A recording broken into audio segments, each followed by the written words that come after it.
Sessizliğin içinde adımı çağıran var.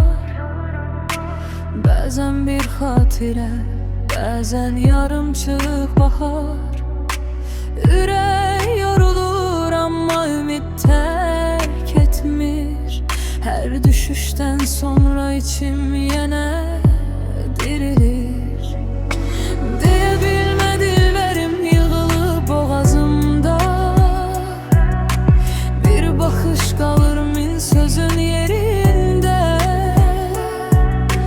Herkes göklü sar bilmez içimdeki halı. Geceler tanıyır beni, gündüzler yalanı.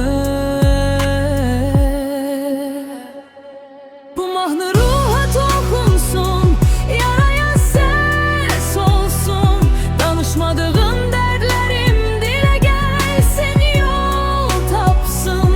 Beni anlayan bir ürək yeter bu dünyada. Çünkü en ağır yük insanın öz içinde taşıdığıdır. Allah, sevinç kısa sürür, keder iz bırakır.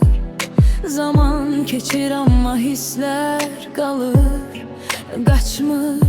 Bağışlamak çətindir, unutmak daha da. İnsan gülür bəzən sırf dağılmamak xatirinə sadəcə.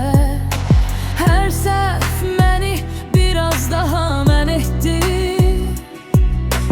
Her itki içimdə başka kapı açtı.